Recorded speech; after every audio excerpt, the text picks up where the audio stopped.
What just happened? What the fuck just happened? What the fuck just happened? What really just happened? We just got massacred by our arch nemesis, the Denver Nuggets. Man, we were on a really bad losing streak, 4 game losing streak, now a 5 game losing streak. This is just abysmal basketball. And literally, everyone played bad. Kawhi played bad. PG played bad. Everybody played horrible. And I know this is just one of those games that is just so horrible, but man, I don't know. Like, something might happen. Something big might just happen if we just keep on having really terrible games like this. And who knows, tomorrow, do you think will something change?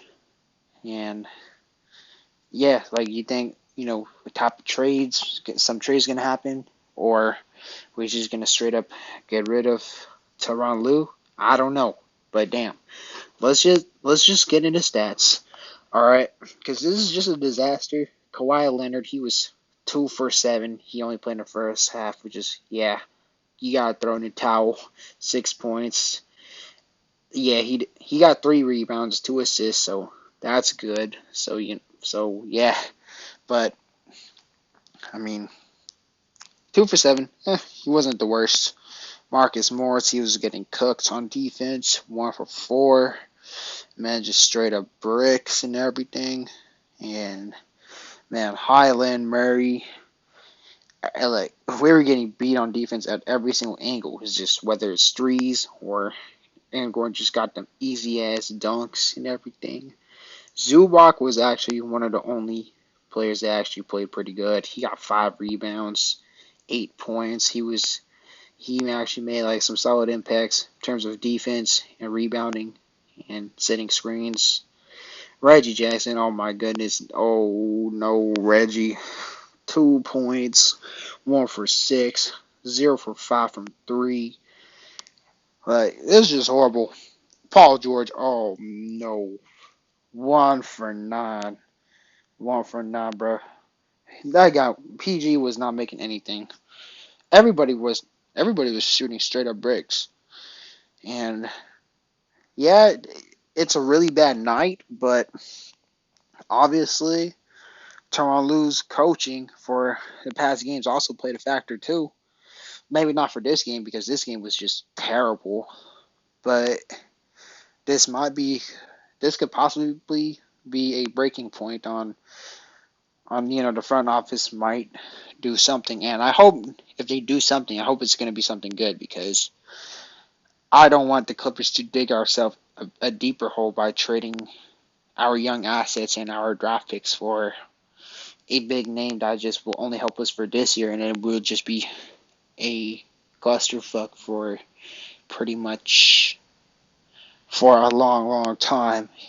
And we already gave up so much for Paul George, so I don't want that type of trade to happen ever again, at least for now. That's just gonna dig us another hole. So, anyways, let me continue.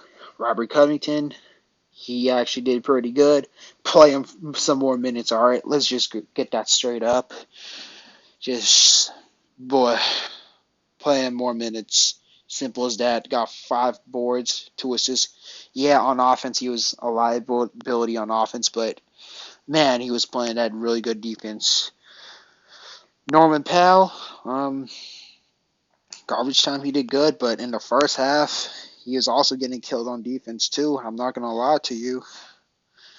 Well, maybe just also partially due to mismatches and everything, but he was also missing a lot of shots too. But second half, yeah, he made some shots. So I guess that's positive. Moses Brown, I mean, he did pretty damn good. I mean, it's garbage time, but hey, he did good. 5 for 6, 12 points. He got 10 boards too, which is, hey, that's actually a good double double. Hey, let's clap it up. A double double. That's actually pretty. I guess that's one positive for Moses Brown. Jason Preston, I mean, he moved the ball around decently well. Well, actually, solidly well, but he's nothing significant really stands out of Jason Preston. In my personal opinion, our franchise point guard for should be from this year's upcoming draft class because there are so many good point guards that are going to be in this draft class, and it's just going to be exciting. Wait till May. I'll make my little big. I'm planning to make my little big board on who should we take. But if you have any questions about who should we take, just feel free to leave comments down below on that because man, I love looking up them prospects lately, especially this year. It's pretty exciting. Terrence Mann, he's definitely our bright piece for this game. This game indicates Terrence Mann's importance. All right, we're not trading this guy. No, because that guy he actually tried to keep it competitive despite being down by gazillion points, and he definitely played his heart out on defense, and still a pretty efficient night.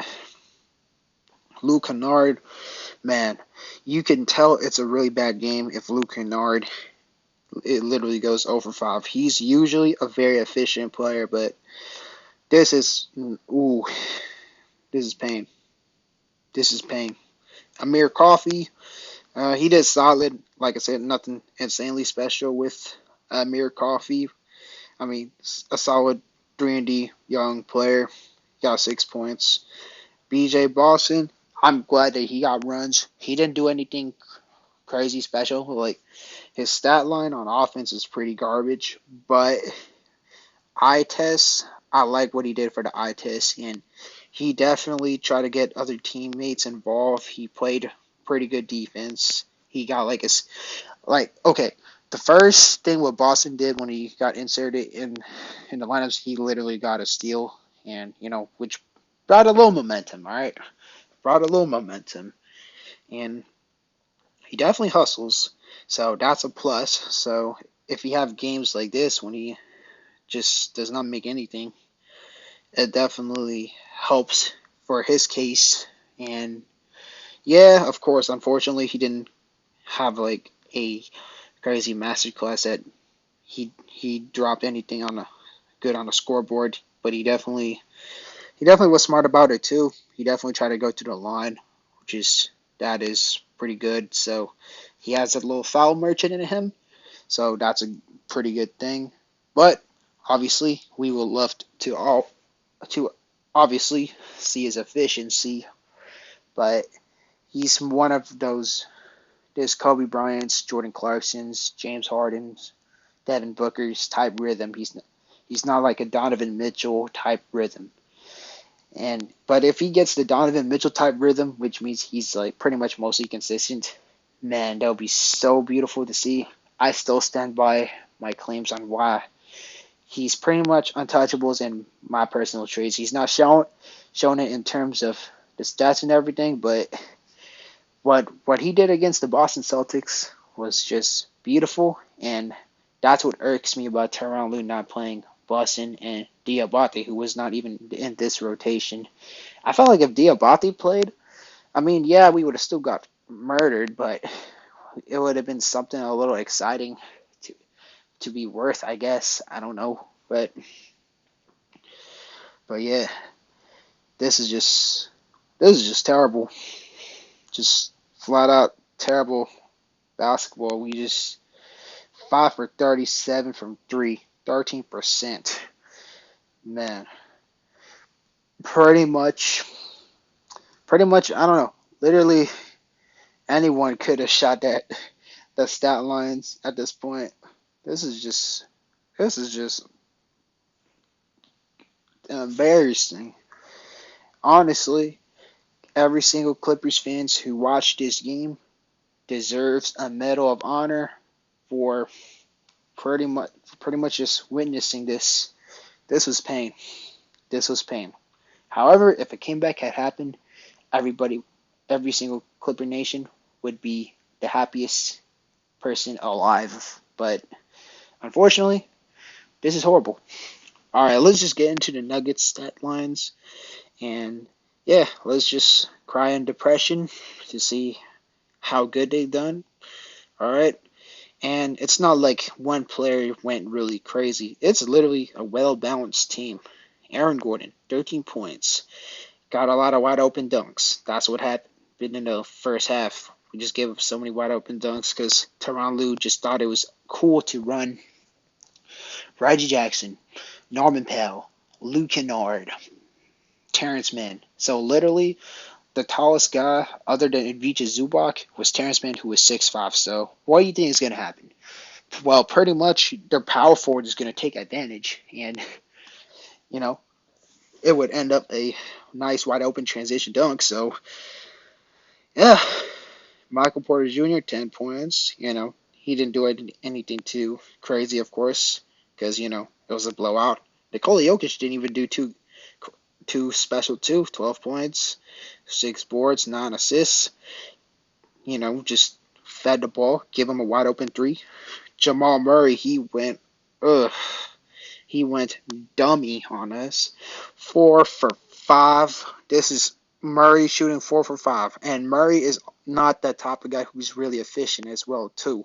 He has the BJ Boston top rhythm, but except Jamal Murray is more easier to lock up, to be honest. Well, in terms of peak wise, but and yeah, that's just unacceptable. 4 for 5, 4 for 5, man. This was just painful to watch. Kentavious Caldwell Pope, he also killed us too in the first quarter. Just rainbows, rainbows. Zeke Naji, solid player. He did his thing. Like, look at all these plus minuses. This is just insane. Bruce Brown, man, he was a gritty player for the Nuggets. 5 boards, 3 assists.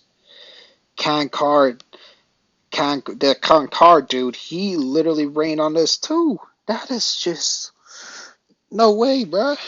And he got 12 rebounds. Man, this is horrible. And Ish Smith, he didn't do anything.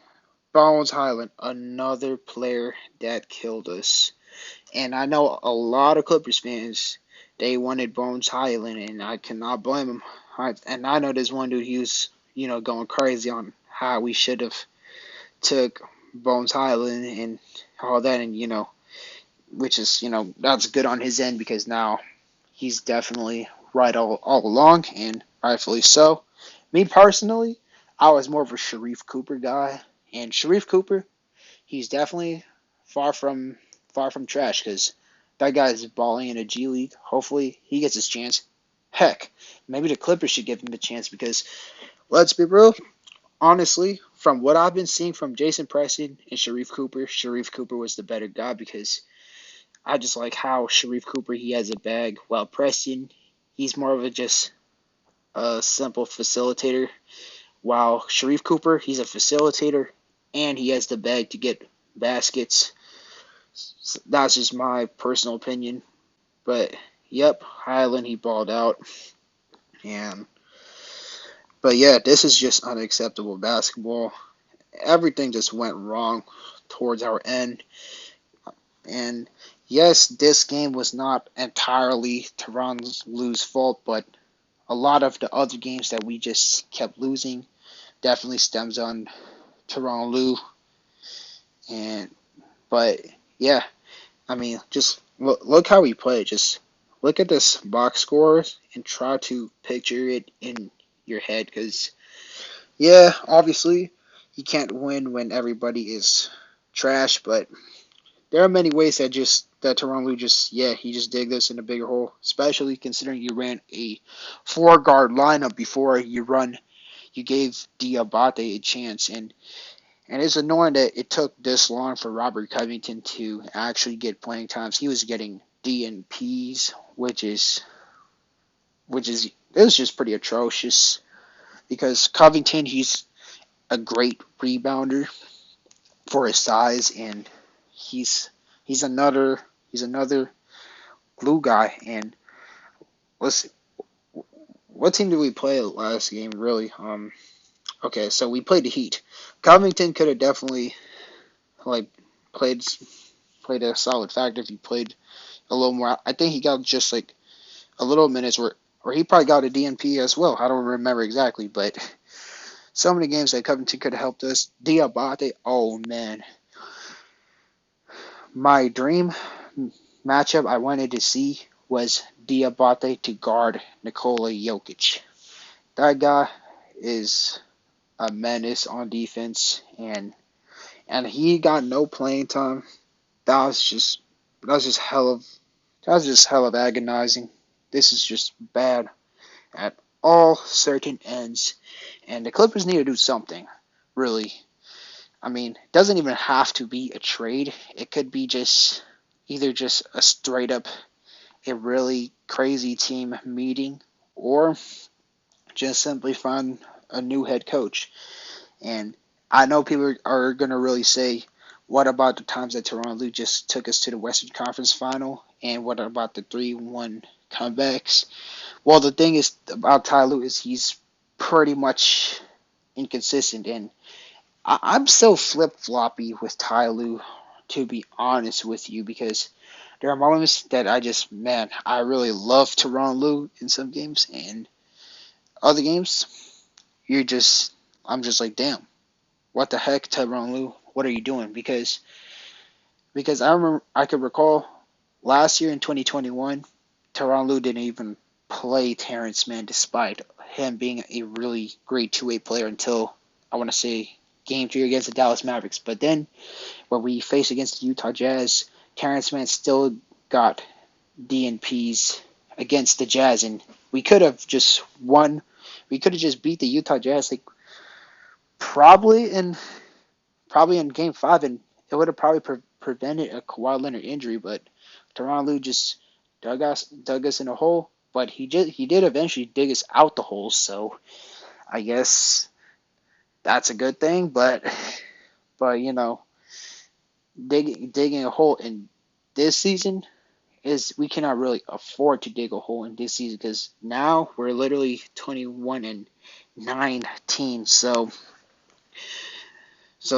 I'm planning to check the standings later on, but looks like the team we're gonna face in the first round is not gonna be easy. So I think we faced either the Grizzlies or the Pelicans in the first round, and oh, you don't want to face either of these teams in the first round, especially the Pelicans, because the Pelicans, this is gonna be a bad matchup for us at least in the first round wise, because they're gonna out rebound the heck out of us. They got a lot of firepower right now, and because they got Ingram, they got McCollum, they got Zion, they got Valanciunas who plays like Stephen Curry against us, and they got Jose Alvarado who would harass the heck out of Reggie Jackson and John Wall, which is Clippers need to get it together, simple as that. And personally, I think it's just a lot of overthinking at the same time as well too, because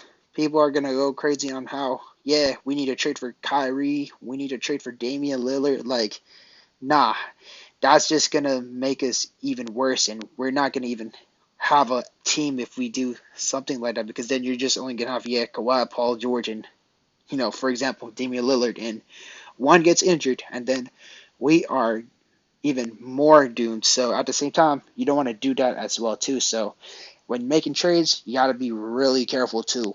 And like I said, my personal untouchables from trades are Kawhi Leonard, Paul George, Terrence Mann in most situations. Well, honestly, just heck, Terrence Mann, um, Brandon Boston Jr., and Musa Diabate. And also in a lot of situations, I would even add Luke Kennard towards untouchable, because you don't want to you really don't want to dig yourself a hole. And also a first round pick, you don't want to trade your first round picks, because you only have two picks. You only have the 29 and the 28 first round picks. Yeah, I think we have a 2027 too, but yeah, that's pretty much our only first round picks that we actually officially own. So you really want to be careful with that. So, but anyways, let me know what you think about this really painful game that just happened. Um, should Tyronn Lue be still be coaching after this, or you think should he be out of here? Obviously, I still believe we will eventually window Larry O'Brien, but sometimes it's better. Actually, all the time, it's always better to catch something before it's too late. But as that said, have a great night. Try to have a great night and take care. Stay safe and much love. Peace.